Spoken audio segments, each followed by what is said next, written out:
রবিবার বাগজান এবং জর্দা নদীর সংযোগস্থলে পরিদর্শন করলেন ময়নাগুড়ি ৪ নম্বর ওয়ার্ডের কাউন্সিলর সোমেশ সান্যাল সহ অন্যান্যরা। এদিন ময়নাগুড়ি ৪ নম্বর ওয়ার্ডের উত্তর মৌহামারি এলাকায় জলে ডুবে মৃত্যু হয় এক ছাত্রের। তাই এদিন এলাকার কাউন্সিলর সোমেশ সান্যাল এবং ৯ নম্বর ওয়ার্ডের কাউন্সিলর গোবিন্দ পাল গতকালের দুর্ঘটনা এলাকা ঘুরে দেখেন এবং ৪ নম্বর ওয়ার্ডের কাউন্সিলর সোমেশ সান্যাল এলাকার বাসিন্দাদের সঙ্গে কথা বলে তাদের সচেতন করে। যদিও কাউন্সিলর বলেন এর আগেও কয়েকবার এখানে জলে ডুবে মৃত্যু হয়েছে কয়েকজনের। তার পরিপ্রেক্ষিতে আমরা অর্থাৎ ময়নাগুড়ি পৌরসভা থেকে নদীর দুধারেই বড় করে পোস্টার লাগানো হয়েছিল এবং এখানে স্নান করা সহ বিভিন্ন বিষয়ে সাধারণ মানুষকে নিষিদ্ধ করা হয়েছিল এই নদীতে নামতে। কিন্তু কোনো কিছু তোয়াক্কা না করে অনেকেই নদীতে স্নান করতে এসে এই দুর্ঘটনার কবলে পড়ে, ফলে মৃত্যু হয় অনেকের। তাই এদিন ওয়ার্ডের বাসিন্দাদের নিয়ে তাদেরকে সচেতন করে এবং বলেন কোনো বহিরাগত বা এখানকার কোনো মানুষ যাতে এইখানে স্নান করতে না নামে বা নদীতে না নামে সে ব্যাপারে প্রত্যেকটা মানুষকে সহযোগিতা করতে হবে। এছাড়াও কাউন্সিলর সোমেশ বাবু বলেন আমরা আবার নতুন করে এখানে বিপজ্জনক এলাকা বলে পোস্টার লাগাবো। এ ব্যাপারে ময়নাগুড়ি পৌরসভা চেয়ারম্যানের সঙ্গে কথা বলে কি করলে এখানে মানুষ এই নদীতে নামতে পারবে না বা স্নান করতে পারবে না সেই বিষয়ে একটি পরিকল্পনা করে এখানে ব্যবস্থা নেওয়া হবে বলে তিনি জানান। অন্যদিকে এলাকাবাসীরা বলেন তারা এর আগে কয়েকবার ঘটনা ঘটার পর ওই নদীতে স্নান করতে যান না বলেই জানান।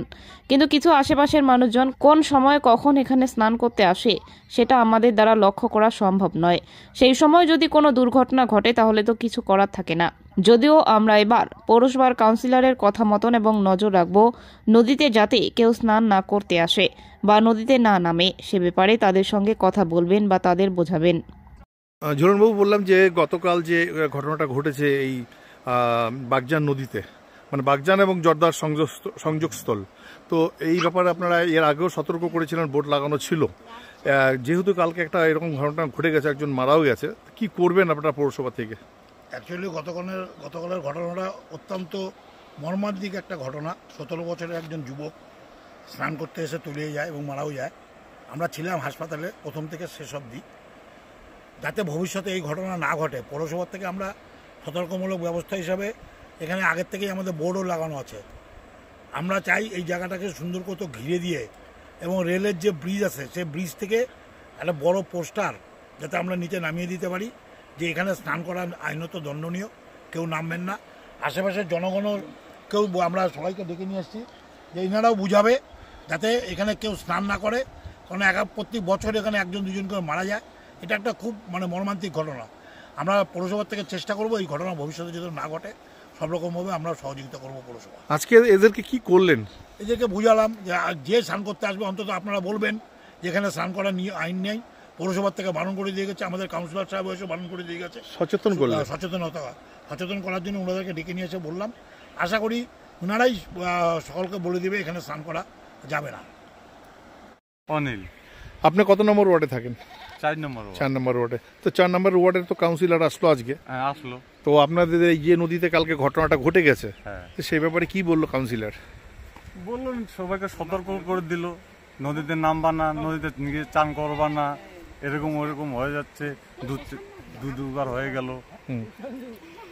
তো এর আগেও তো বোর্ড লাগানো হয়েছিল পৌরসভা থেকে। হ্যাঁ, লাগাইছিল আগে, তাও কেন লোক মানছে না? বুঝলে কি করা যাবে, ওরা তো বাচ্চা মানুষ না। কালকে যে গেল কম করে ওর ১৭-১৮ বছর মনে হয়ে গেছে। এখন থেকে যদি বাইরের কেউ আসে কি বলবেন?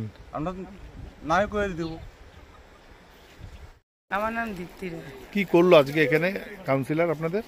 কাউন্সিলর এসে বলে দিল যে জায়গাটা খুবই অত্যন্ত খারাপ হয়ে গেছে, এটা একটু আপনারা সবাই সতর্কতা ভাবে থাকেন, আবার বাইরে কেউ লোকজন আসলে সতর্ক করে দিবেন বাচ্চা কাচ্চা যে স্নান যাতে না করে নদীতে না নামতে। এখানে তো কয়েকবার অনেক মানুষের মৃত্যু হলো। হ্যাঁ, আমার 3 বার হয়ে গেল। এখানে তো বোর্ডও আছে, একটা আছে, তবুও ওরা কি করে নামলো সেটাই তো বুঝতে পারতেছি না।